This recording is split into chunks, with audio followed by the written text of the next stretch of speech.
Welcome to Repair Shop Reckoning. I'm your host, Kevin Brown. Repair Shop Reckoning, the race is zero. Why do I say the race is zero? Because everybody in the industry thinks the cheaper you are, the more work you'll get. And that's not the facts. That's not the way you run a successful business. So on our podcast, we go through running successful businesses. I give you my 2 cents on different industry standards and stuff like that. So if you want to hear the truth, no corporate bullshit, because I'm not a corporate guy. I work for myself, so I don't answer to anybody. I tell the truth. Some people get offended, some people don't.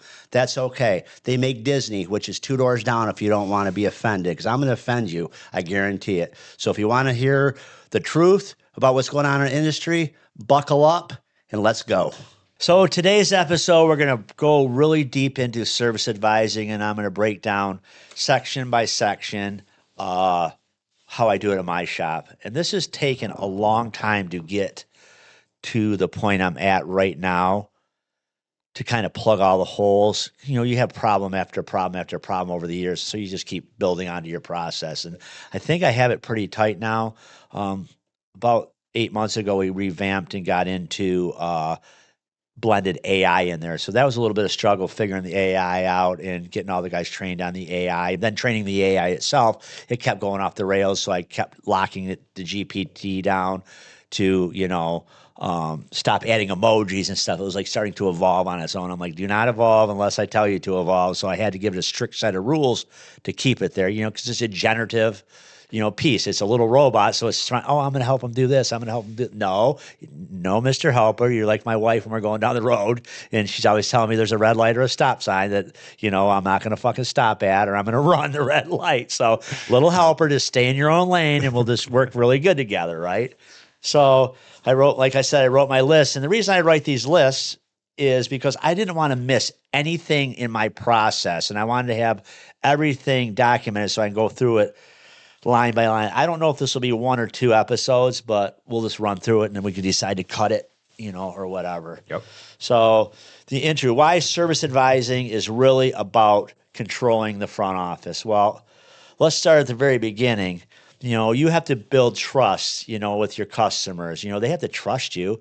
You have to be receptive to them when they walk in the door, a whole lot of stuff. You have to tell them what's going to happen, kind of educate them, right? Like, I went to the dealer the other day to drop off Lincoln's truck, and I swear to you, I felt like I was held hostage there for the write-up. What about this? What about that? What about this? Blah, blah, blah, blah. I'm like, oh, my God, can I just give you the keys like I did? Can you just let me sign the paper for the diag or whatever and leave? Well, you have to do this. You have to do that. It was like they didn't respect your time. So one of my things with my write-up, because I'm in the auto and truck repair business, and I also do commercial, I'm always very cognitive about people's time. And I don't want to waste people's time because I don't want to wasting my time, right? Yep. So, let's talk about the very first thing is, okay, getting the customer in the door, the phone call, the very first thing that happens. Here's where people blow it a lot of the time. How do they blow it? I mean, how hard is it to answer the phone? You answer the phone, and we all can understand this as shop owners, is Garrett Auto and Truck Service. Can you hold on, please? Click. Holy fuck, is that place on fire? That place is out of control. Okay? Mike Lee told us a long time ago, and you do sales training, the place could be on fire behind you. You're like, Garrett Auto and Truck Service, can you hold on a minute? You wait for a response back. Yes, I got a minute. Okay, great. Hang on. Then you put them on hold. What kind of music do you have on hold? Do you have fucking Ozzy Osbourne or Running with the Devil? Okay, have some music that's not going to stress the people out. Maybe have some whatever, but don't have rock and roll blaring in the background. Or God forbid, do not leave the phone sitting next to you, not on hold. When your every other word is fuck this, fuck that, the technician comes in and he's seeing fuck that, and the customer's on the other end of the phone going, oh my God, I got to look right behind the scenes of that place. That place is out of control. Then people swear a lot. They do a whole lot of things can come out of that particular thing. The phone call. I mean, look, I'm only into the way you answer your phone to putting them on hold. We've already fucking blown it in 90% of the shops. Yes. Or 90% of the businesses. Okay, I'll give you an example. I collect watches, timepieces, and I finally found a Planet Ocean they made in 2011, 2016 in a place called Jasmine online. They said they had a brand new in the box. It was a 2013 model. I called. I had to go through a bunch of shit to get the phone number. The lady answers, Kate. Hello, Jasmine's Timepiece. Can I call you back? Sure. What's your number? 248-417-9910. Okay. I'll call you back. Click. This is a high-end jewelry store that sounds like it's on fire. Yeah. I'm like, she calls me back later. Hey, sorry, I had so many customers there. I'm doing this. I'm doing that. Blah, blah, blah, blah, blah, blah, blah, blah, blah. And she starts to ramble off again. Ma'am, do you have this watch or not? Here's the number. Oh, no, we don't have that. We didn't update our website. How long has it been on there? I don't know. It looks like about 6 months. Yeah, it looks like you left it on there because people look for this watch and you get calls. And you can sell them something else. Okay, Yep. that whole thing was poisoned. Yep. Right from the rip. Had me a bad attitude for the way she answered the phone and could not even let me answer the questions. Blah, blah, you know what I mean? Why am I phoning her? I got to go. Like, how could you be a high-end boutique, sell high-end watches, and you can't even answer the phone call professionally? The whole experience that should come along with that high end. Exactly. And that's why you walk in some of these plastic surgeons' office, they got water bottles with their name on it and stuff. They want you to feel important. They want you to say, this is really nice. This is going to be expensive. Yep. Right? A lot of shop owners miss that point. So we got to get them in the phone. We get them in the door, right? So say we're not super busy. Hey, Garrett Auto and Truck Service, Kevin speaking. How may I help you? Hey, I have this, blah, blah, blah. Can I give you an estimate? Can I do that? Well, let's slow down here. What kind of car are we talking about? Do we work on that make or model? So we're not going to waste each other's time. Nope, I don't work on BMWs, or I do work on BMWs, right? Answer all the questions, Ask them why they're calling, what their expectations are, all kinds of stuff, and do it calmly. Do not ramble and rant and wait, and then don't tell them what you think is wrong with it. Because the minute you tell them what you think is wrong with it, they're going to take that as gospel, and all of a sudden they're going to bring it in. You said it was $19.99 to fix this, blah, blah, blah, and it's not. Okay? Me personally, we don't give prices over the phone. We start asking questions, logical questions, but like, okay, hey, can you give me a price on brakes? Sure. Is it 2 or 4-wheel ABS? Well, I don't know. Okay, well, that's going to hinder my price. Whatever, all the kinds of different questions you could ask them to kind of get the information and then tell them, listen, we're going to get to the point now where we're wasting each other's time. You can't answer these basic questions. Why don't you bring it in? We have a hoist open right now. We could take a look at it and give you an estimate. Well, how much is an estimate? Well, to bring it in, raise it up on the hoist, pull all 4 wheels off, blah, blah, blah, blah, blah. It's an hour. Well, does that hour go into the diag? Does that hour diag go into the cost? Here's where some shops get themselves in trouble. And I think it's dishonest when you say, oh, absolutely, it's free, but you're rolling into the labor on the other end. Okay, I personally think that you should be like, okay, this is what's going to happen. My technician's got to go out and drive it to make sure there's no other problems with your brakes. What was your complaint? Well, they're making a crunching noise. And I said, it sounds like they're grinding, but we don't know. So let's bring it in. We're going to go take it for a quick test drive. Yep, we're going to verify that complaint. He's got to bring it in, put it on the hoist, raise it up, take his tools they spent a lot of money for, take the wheels off it, do a full inspection, take pictures and everything, and write it up for you. At that point, that's worth an hour's time. We'll write it all up, and if you want to do the brake job, yes, we could take a little bit of time off because the wheels are already off the car. And then here's the labor that the job pays, and here is your diagnostic layer. We gave you a little bit of a break, so we have the wheels off it, right? We give you 2/10, 3/10, or whatever. I think that works a lot better than going, oh, no, we're not going to charge you to check out your brakes. And then the guy's like, oh, okay, cool. And then, okay, you sell the job, then you roll. It was supposed to be 2.3 hours. All of a sudden, it's 3.3 hours, and the guy already got a quote down the street, whatever. Yeah. Or he says, yeah, I don't want to do it. And your flat rate tech just did all that work for nothing. And you as a service advisor, because you can't do your job, go out there and go, hey, they don't want to do anything. And the guy's like, well, what about my arm? They're not going to pay. I told them we roll it into the thing. So that causes another problem. Then your flat rate tech is dicked. Okay, and I'm sure there's a lot of holes people are going to say about this. But once again, this is just me kind of depicting everything and how it all works. And this is all happens. I can see it happening for sure. Right, because there's guys that, when you say the word free, they're like, hey, I'm your guy, So we kind of get them in there with a phone call. Can I interject real quick? Sure. Because this is like our personal story. So Gracie, I think it was last week, she was at work. She works at Work Skills, and the guy that runs their maintenance department was like, got off the phone. He was like, our box truck is broke. The guy we normally have fix it. Yeah, he's like, it's too cold outside. I just found out that they repair all of our, whenever we take our trucks to them, they literally repair it outside. He was like, they don't have a garage they can take our trucks into. And so Gracie told him about you guys, and he called up, talked to Phil, and he got on the phone and he raved. He was like, wow, that was a process. Like that was, I feel really comfortable going there and getting it worked at, because Phil answered the phone. He asked the questions, worked out the details, had everything set. He was like, I got an email confirmation. Everything is just, that process was lined up.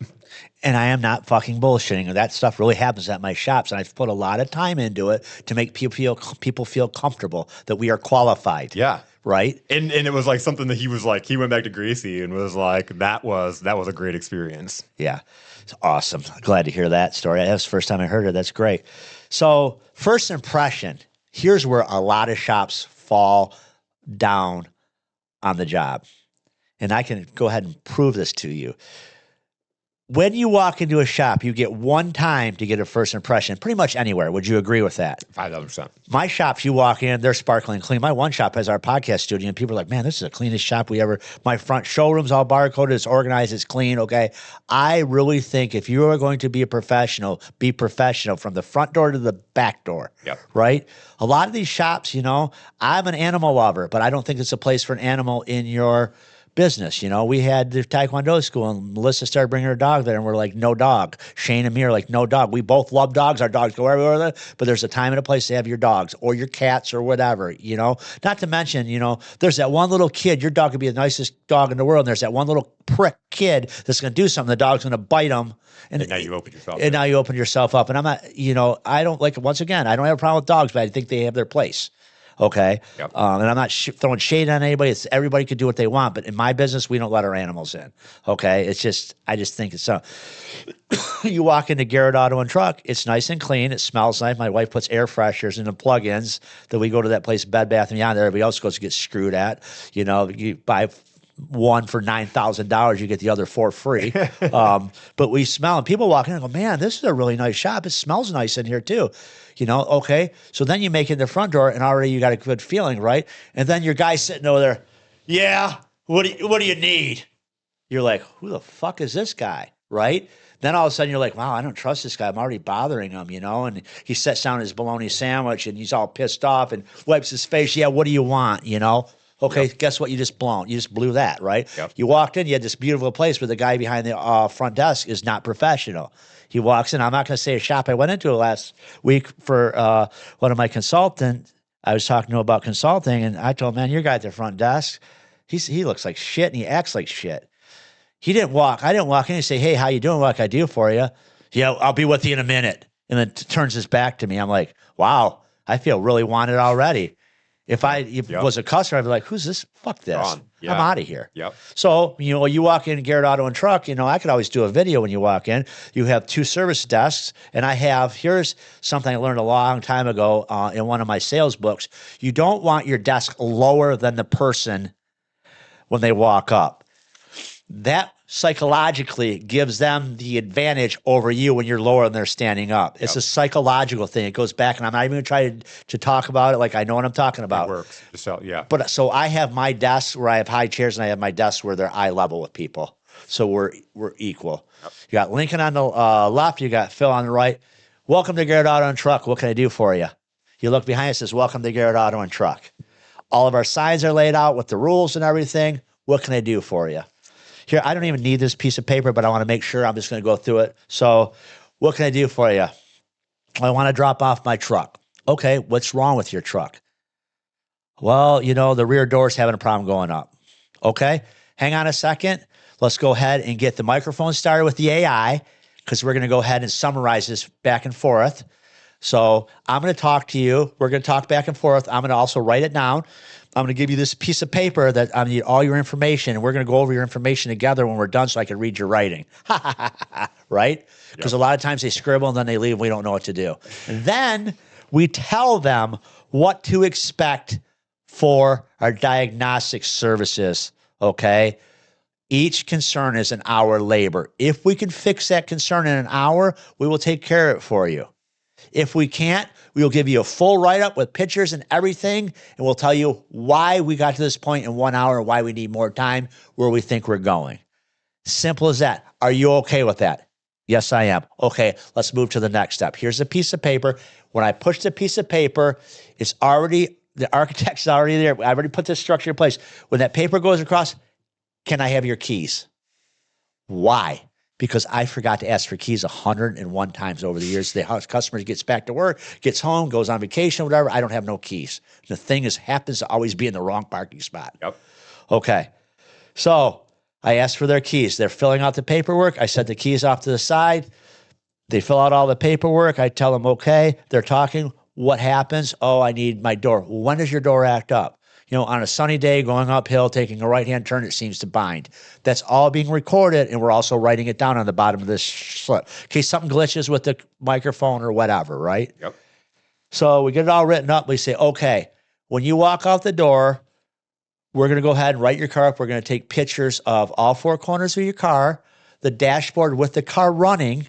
That way, why do we do that? Because sometimes over the years, more than once, it's had an ABS light on or a check engine light on. And we as technicians, me included, back in the day, I would do a bunch of work to it and I'd go drive and go, shit, was the ABS light on?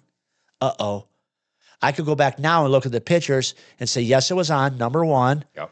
Or I could freaking tell the customer right up front when we take that picture, would you like me to check the ABS light? That way we already caught it. Okay. Any of the collision work that needs to be done, would you like an estimate from our sister company to do any of the collision work? Well, yeah, we would really like that done. Not a problem. When we get done with that, we could have it estimated and give you a quote. We could usually take it right over there and get the body work done. Right? Yep. So we have this whole check-in process. Check the windshield. If it's broke, we try to sell them a windshield. Blah, blah, blah, blah, blah. Write it all up. Take all the pictures. Go in there. Have the AI write the summary up. Do it all. Change it all the recommendations. An hour per thing. Say there's three. We'll say our labor rate's $100 an hour, which is $217.78, but it's $100 an hour. They will get a thing with three. Check windshield wipers not working. Check tail lights out. Check, brake noise from the rear when braking on a cold, snowy day, whatever. The customer can say yes or no. It's an hour labor to check that out. Yes. Hour labor to check that out. No, I don't really care about the brakes that bad. Decline. What about the wipers? Yep, I definitely need wipers. Boom. Ding. Computer goes off. They've read our terms of service. They've agreed to everything. Now they've said, yes, I want to do this. I don't want to do this. I want to do this. At that point, that job gets assigned to a technician. The keys get tagged and everything when it's written up, put on the technician's board. The technician's computer says, ding. He goes and looks, and that's at his queue. Guess what's happened? Already approved diagnostic work. We've not wasted any time. The technician pulls it in, test drives it, pulls it in, checks out all the stuff. Simple as that. Writes it all up. We write it back up with our AI.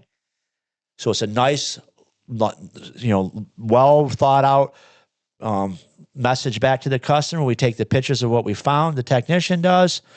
He says, okay, transfer. He transfers it to the service advisors.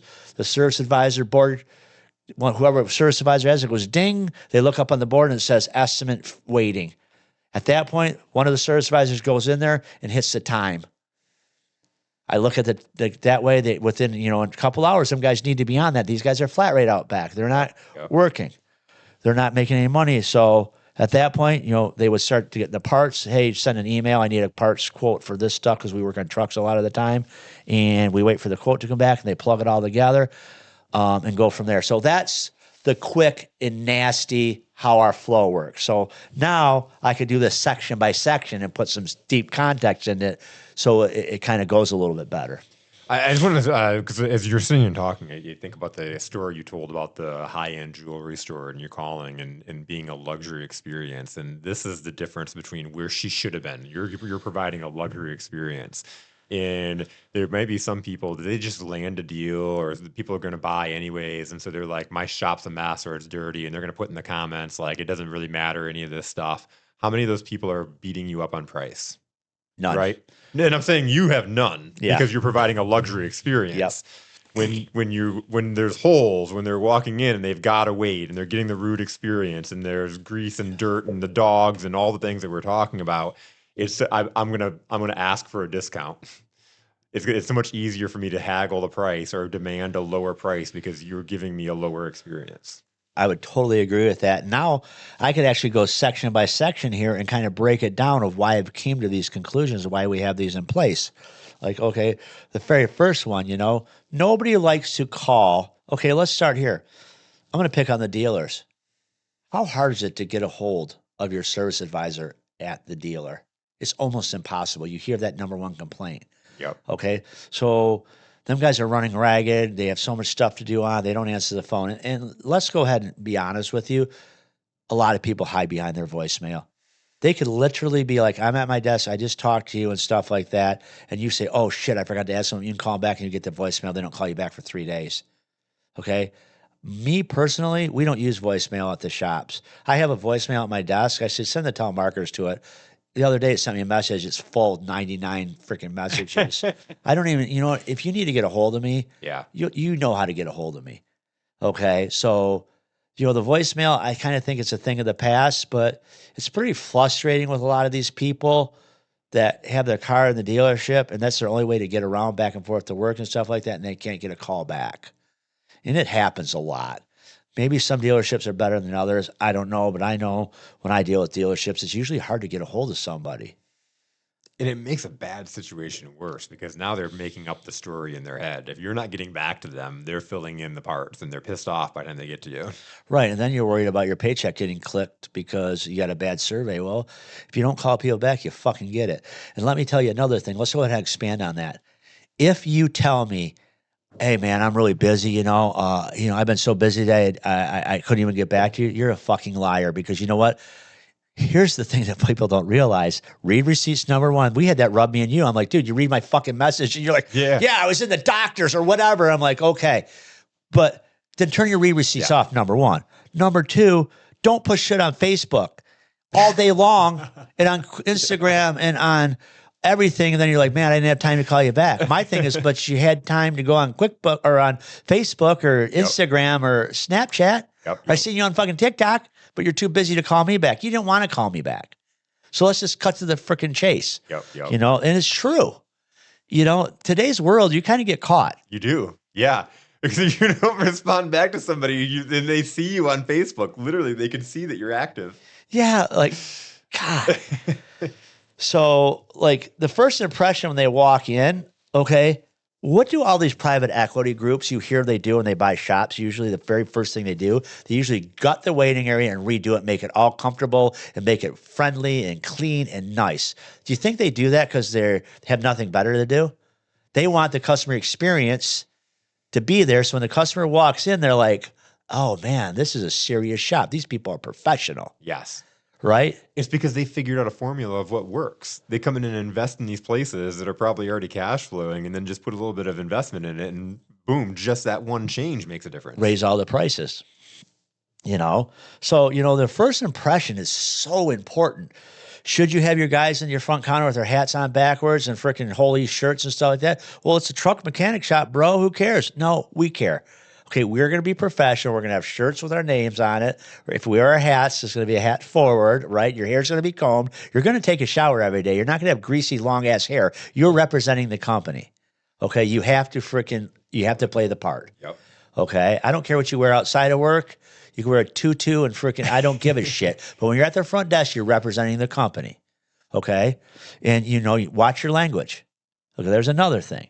And let's take this. How many people have cameras, entry door, the lobby, on all the angles? You probably should definitely get them because I had a problem where a guy said I did something to him and I really didn't do it to him. I didn't have cameras at the time at my other place and they ended up doing a lawsuit. And the very first thing the lawyer said, hey, do you have cameras? And I'm like, no, I didn't do them because they're really expensive at that place. I just didn't really want to do them at that time. So after that whole thing got done, I spent $14,000. Now this place is wired like the Pentagon. Yeah. That was several years ago, but it goes back again to the things that you've learned your lessons on. You've been burned. So people can argue in the comments whatever they want. These are life experiences. Totally get that. So, how many times a week do you guys have your lobby clean? How many times is it dusted? Okay, you work in a mechanic shop and you're going to get fingerprints all over, greasy fingerprints all over shit. Okay, let alone the customer's cars you forgot to clean out. Mechanics come up front, they touch the counters, they do this, they do that. Greasy prints get all over the place, right? A lot of these guys come in there from these corporations. Their customers got to go to work. They're professionals. They have nice clothes on. They don't want to go, oh shit, I got grease all over my shirt from the mechanic shop. That's going to piss them off. And what does that say about you if they rub up against your counter and they have a black streak across their shirt when they go to work? Hey, what happened to you? Oh, my mechanic. Yeah, looks like a real professional guy. He can't even wipe his freaking counter. I can't wait to see what your car's going to look like. And then he comes to pick up his car. It's got fingerprints all over it. You're not professional. You guys are a bunch of freaking clowns. Okay? A long time ago, we had a lady at the front desk before we remodeled. This was years ago. And she said, Kevin comes up here and uses my mouse and gets grease all over it. Well, at that time, I used to work in the back. My wife said, your job is to clean the grease off the mouse. His job is to freaking make this all happen. But one thing I don't want it to happen is I don't want our customers to get grease on them from, not that they're going to use your mouse to countertop or whatever. So your job is, part of your job description is keeping this place spick and span. Yep. And, I remember that, and she still sticks to that. Like, we'll clean the shop, we'll clean it, but it has to be clean. So she's like, our bathrooms have to be clean. They have to smell nice. Like, we are not a nasty company. We keep everything clean, and that so people feel welcome. You know what I mean? Like, if you don't treat your own shit good, how are you going to treat their vehicle? Yep. Your mechanics should have uniforms. Okay, I don't care if they have their hat backwards out back, but when you come up front, don't come out with your hair sticking out like Bozo the fucking clown with your, my mind is on Jim Beam fucking whiskey hat, and all that stuff like that. Like, you have to be professional. A lot of times now, it's actually fixed itself. A lot of times now, all these guys wear gloves. So when they come up front, they take the gloves off so their hands aren't greasy like they used to be. But I'd be literally rebuilding a rear axle or something, wipe my hands off. Okay, what do you need, Mrs. Smith? Go like this. And all of a sudden, there's a gear oil handprint on the counter, and I would walk away, and then somebody would get gear oil on them. That's a reality. Let's face it. You're in a shop. We're in a shop. Yeah. But you can kind of hinder it. In the front office, it has to be cleaned. My guys vacuum the rugs and everything every night before they go home. So it walks in, because right now, this time of year, salt and everything all over everything. Yep. I can go on and on about the front, but people understand. They can go back in my TikToks or whatever and look at the videos of the way you walk into Garrett Auto Truck, how nice the front lobby looks. Big logo on the wall. It's all wood, granite countertops. I want it to feel professional because we are professional. And I've always thought about this. Like, you go into a restaurant and you go into the bathroom, and the bathroom's dirty and filthy. I don't want to eat at that place. They can't even clean their bathroom. What's the back of the kitchen look like? Yeah, right. So like just the little things that speak. Your bathroom, and you might think it's a shop and it's not that big of a deal, but it's the little things. And if you can't take care of these little details, what are you missing out on the work? Totally agree with that. So front counter control and customer confidence. If you say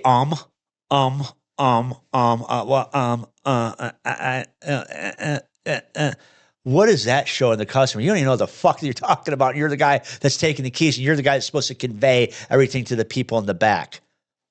Okay? So, our thing is, front counter control and customer confidence. One thing, let me just real quick. Okay, yeah, I said it earlier, body language, your tone. You don't act like they're bothering you when they walk in. That's your paycheck standing across from you, Mr. Service Advisor. It's no different than your phone ringing. That's your pay. I tell my people, there's your paycheck, Colin. Yep. All right, my paycheck, everybody's paycheck. We paid a lot of money to make that phone ring, especially nowadays. We're doing AdWords against other shops in the area. So that might have cost you $13, $14 for auto repair breaks around me. Okay? Yep. That's a big freaking deal that people need to understand. So, confidence, you walk in, you got a clean lobby. It smells nice, right? And then, like I said, then all of a sudden you're sitting across from somebody. That cord's hanging there. Sitting across from somebody. And the guy's like, hey, welcome to Garrett Auto Truck. How can I help you? Wow. What a reception versus, hey, what do you want? Can you hang on a minute? Can't you see I'm on the phone? Yeah, what the fuck? You sent me the wrong caliber, you fucking asshole. And then the customer's like, oh my God. Look at the way this guy acts. And this is a reality in our world. It's reality. Okay. So, once again, I try to talk. I'm going to go ahead and put this little side. I try to talk like we all talk in our business. I'm not going to use fancy acronyms and all your bullshit. All you other guys try to make yourself sound so much fucking more important. To me, that doesn't matter. To me, it's getting the message out of what's going on. And 9 times out of 10, when they watch the video, they pretty much go, holy shit, he's right. Or I'm the dumbest motherfucker in the world. Just ask all these other guys. Yep. It doesn't matter. It doesn't matter. I don't care what the guys on the freaking YouTube or anybody say, you know? So first impression when you walk in the lobby, you talk to the customer. What brings you in today? Okay, your tone. What brings you in today? Well, my car's doing this. Okay, hang on a second. Let me hit the microphone so I can have this, because sometimes I get sidetracked and stuff. So we're going to have the microphone with AI listening to you so we can summarize your conversation. And I'm going to write down on this customer sheet that we talked about, right? I need your keys. There's my quote. Every time there's a process in place. Every time that table goes off, my mind says, I need keys. Can I have the keys? I set the keys down. She fills it out or he fills it all out. Okay, your name is Michelle. Yes, Smith. Yep. Your email is, what does that say? Oh my God, my handwriting's bad. Okay, let's just go ahead and make sure I got it right. Because there's nothing worse. You're not doing your job and you have the wrong email address and the customer's like, you didn't get a hold of me. Well, man, my email is you. And oh shit, one time it happened that I can remember. We had the wrong cell phone number and the wrong email and the customer was pissed off. But we couldn't read their writing. Yeah. So now we take the time to go over that. Okay, this is what's going to happen. You're going to fill this all out. Before I put you in the computer, let's talk about how our process works. What we're going to do for every one of your problems, your concerns, it's an hour labor. We could fix it in that hour labor. We will do so. Okay, what happens if you can't fix it in an hour? We'll give you a full write-up of where we went with that hour, what we did and everything, and pictures if we need to. And we'll tell you, hey, this is where we're at. We think we have it nailed down, but we need a little bit more time. We'll get back to you, and we'll send you another estimate. Hey, we need another half-hour time. Diagonal. Well, can't you just roll it in? Well, man, we don't roll it in. We don't think that's transparent. There's a word I hate. I don't think it's being honest personally. Okay. Like I told you earlier when I breezed through this list quickly, a lot of shops say the same thing to me when I say, well, how do you do diag? I don't charge for it. You don't charge for a diag. Okay. Well, you lost money there. Okay. Whatever.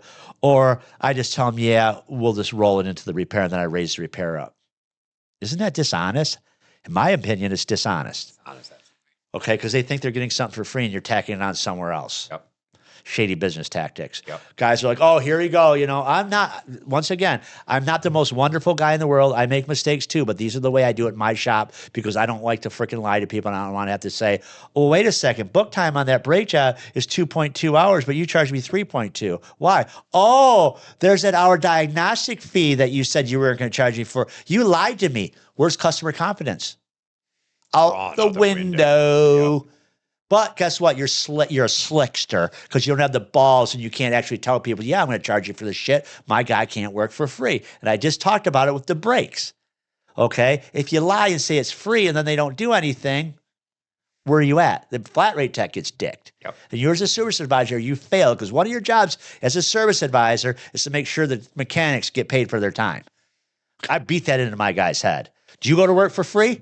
Not at all. Yeah, they don't either. And I always tell Phil and Lincoln, I go, you missed 2 hours right there. Phil, let's take 2 hours off of your paycheck and give it to Nick or Jason or whatever because you dicked. Yeah, well, it's okay. Well, it's not your money. It's okay. But when it's your money, all of a sudden you're over there stuttering. I don't want to get in trouble for member or stuttering because of my Michigan accent. I didn't even know there's such a fucking thing, to be honest with you. I didn't realize we had an accent either. It's hilarious. Right. So it's especially hilarious if somebody with an Arkansas accent tells you that you have an accent. Right. He's like, yeah, you got an accent, old boy. So the front customer confidence and control, okay? You're in control, but you're like, this is what's going to happen. You don't want them to wonder. I don't know about you. Like, let's think about this. I don't like to go to places where there's a process that I don't know the process.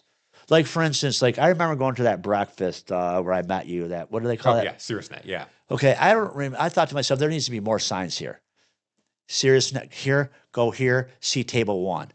Okay, I think that I don't think people like the unknown. I think you need to kind of lay it out about what's going to happen. And if your service advisor is like, this is what's going to happen, and don't worry, I'll get a hold of you, you're kind of answering all their questions up front for them. Yep. After you leave. So let's go back to this.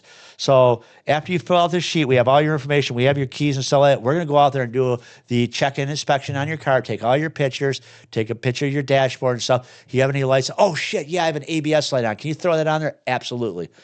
right? Or don't worry about it. Don't worry about ABS light, right? And now remember something. The microphone's listening at this time too. And we have cameras with video and audio too. So if we have to, we can go back and pull that out. And our phone calls are recorded too. So after we're all done, they leave, we hit stop.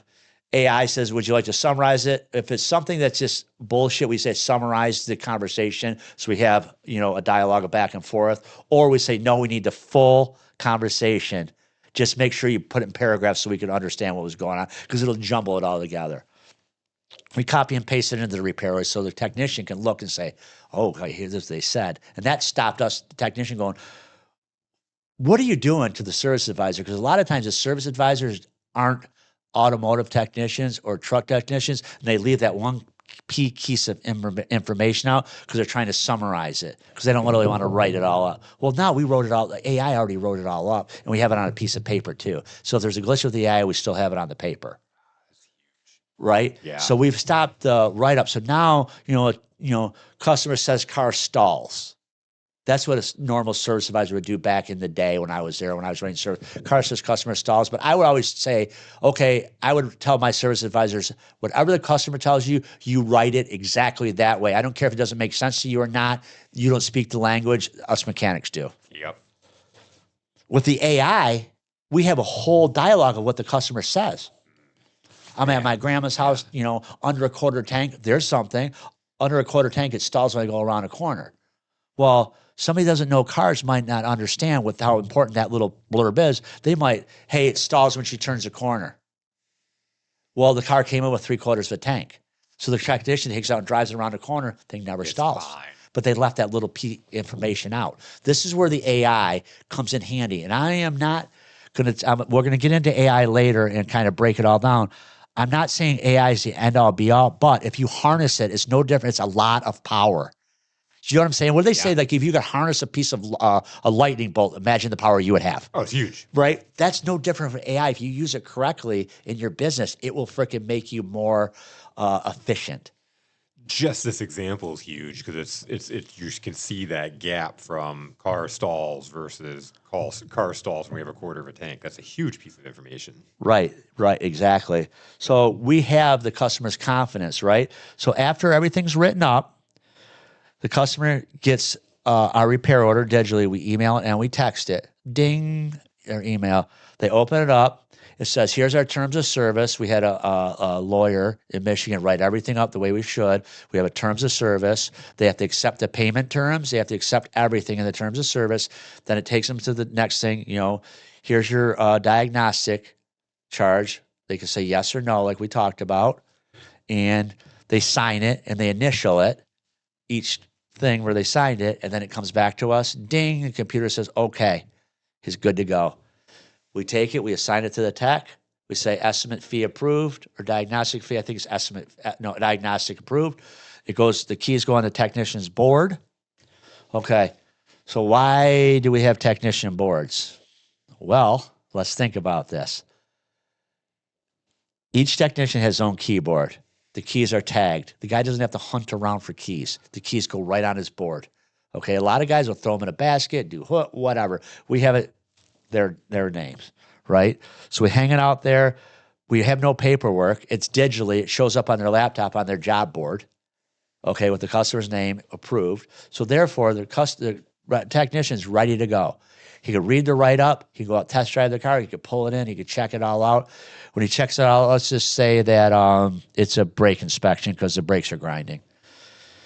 Goes and drives it. We always drive everything just around the corner just to make sure we don't catch nothing else, right? And then we bring it back in, we rack it up, we pull all the wheels off. If they say we got a front brake noise, hear me now, people, take the rear wheels off too. Do a 4-wheel inspection. Do not just pull the front wheels off and ignore the back. Because 9 times out of 10, especially nowadays, if they're disc, they might be worn out before the front. So they might be metal to metal and metal to metal, or depending on what's going on, or the slides are stuck.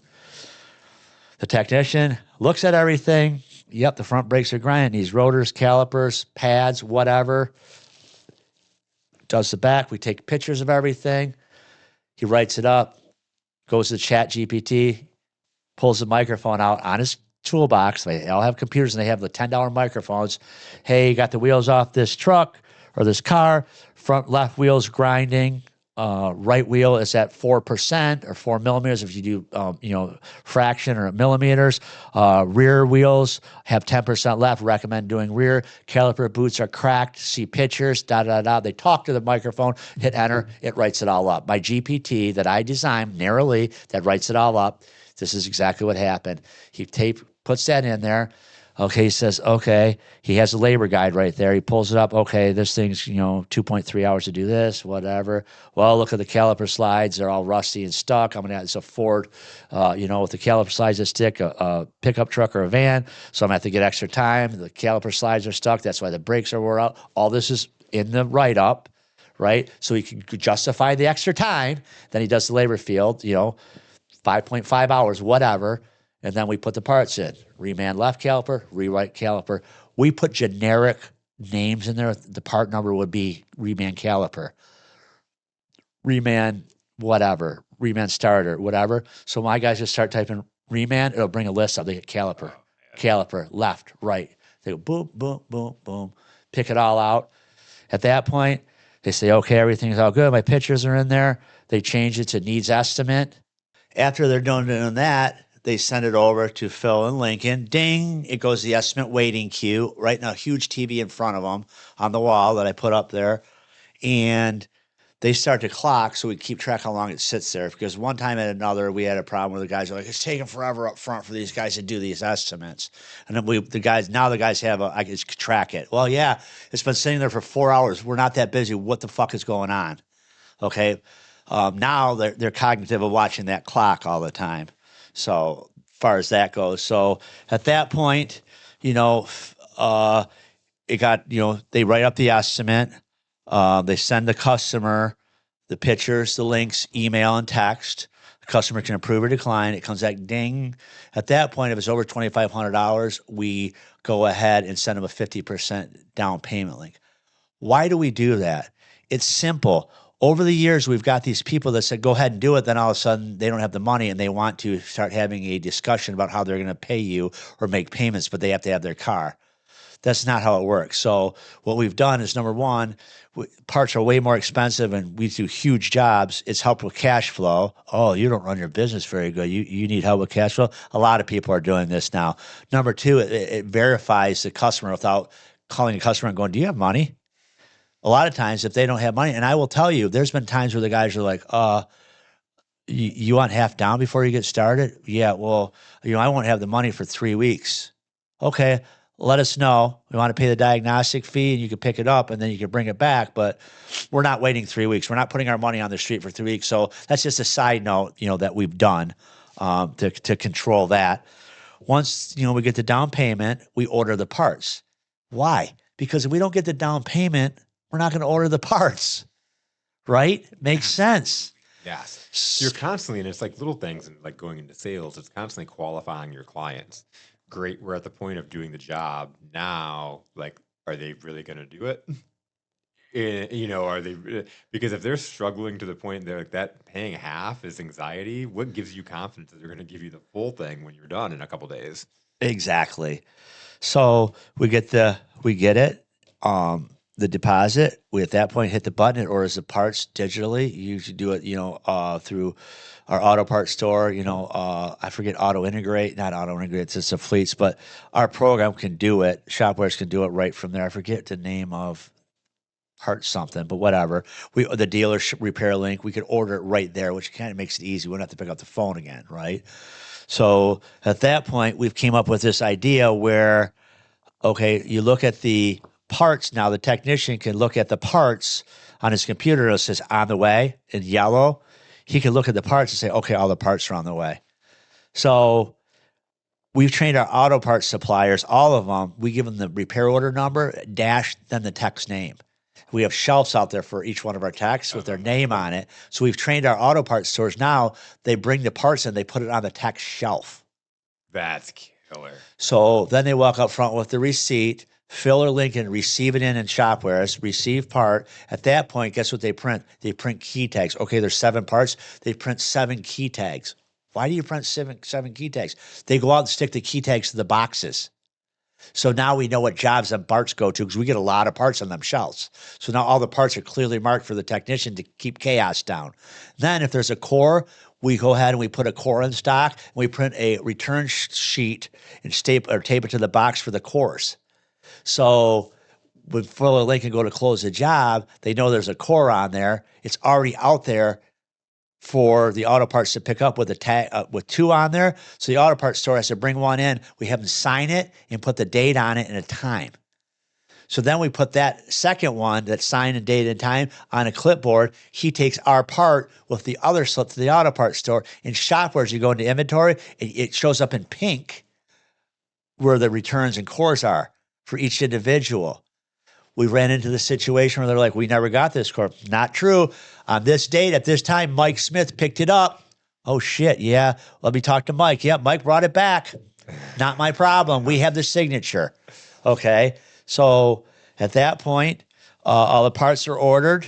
My share keeps sliding. All the parts are ordered. They get delivered. We digitally put the repair or the receipt number in if it's on account, on credit card or whatever. At that point, at the end of the day, with repair link or accounting link, back office, I hit a button and all the repair orders, payments, and invoices from the vendors go into QuickBooks. So I have a running total every day of what we spend at the auto parts store. Not that I look, and everything. So it's always building. So my QuickBooks is always building. And here's a pro tip. What we do, we pay by the invoice. We do not pay by the statement. Why do you do that? That helps you with cash flow. If you think about it, you have 45 days from the day that invoice came up. What if you spend $20,000 on the last day of the month? When they close that statement, guess what happens? It's due in 2 or 3 days. You're not even done with the job. So we do 45 days from the date of receipt. So we pay by invoice. It's a little bit more work, but it spreads your cash flow out. Yep. So the other thing is too, we pay by the invoice too. A lot of times these auto parts stores and dealers, a lot of their guys are on commission. So they hold on to all your cores and returns at the end of the month till the following month, because if not, it comes off their paycheck, their commission. Yep. So by us paying by the invoice, we've circumvented that too. Now, these are all things that I've had to sit there and figure out over the years when I was broke and I didn't know what to do. And I had to say, okay, I need to make this work efficiently as far as the back office paying people. These are all things I came up with. So. And it's cool how it's like it's tested time. Like these are now processes you use for quite a long time. Yeah, and so parts are there. Mechanic does the job. He gets all done with it. He test drives it. We have a label that says all work completed. He clicks all his boxes, makes sure his pictures are in there. He has a little checklist as a final checkout on the repair that the mechanic has to do. So he covers mileage is right, in and out, blah, blah, blah, blah, blah. Why do we put in and out mileage? Well, it's simple.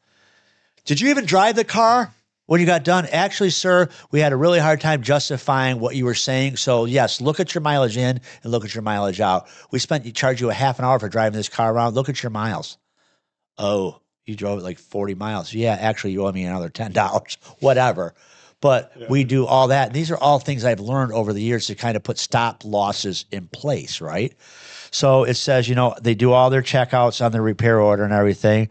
And then at that point, they hit transfer from their toolbox. Ding. It goes over to Fuller Lincoln. Fuller Lincoln, make sure all the technician hours are assigned right. There's 2 or 3 different technicians. Make sure everything's good there.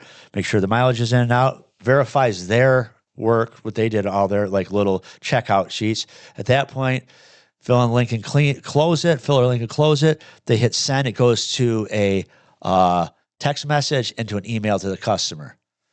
Phone rings. Hey, I can't pick this thing up till 8 o'clock tonight. Not a problem. Pay on the link. We have a drop box outside the front door. It's silver. Locker. There's 4 lockers in it. Locker number 2 will be where your keys were. Okay. Oh, just got your payment. Okay. The code is 1234. I'll text it to you. We text it to him right there. He could pick his truck or his car up after hours. He's got lockbox 2. He goes in there, gets his keys, picks the key out. Then after all that, 2 days later, we reach out to him, say, everything okay? Everything's okay? Or, oh my God, I fucking died last night. I can't answer you because the wheels fell off. Right? And they're like, everything's okay. At that point, we send them a Google review.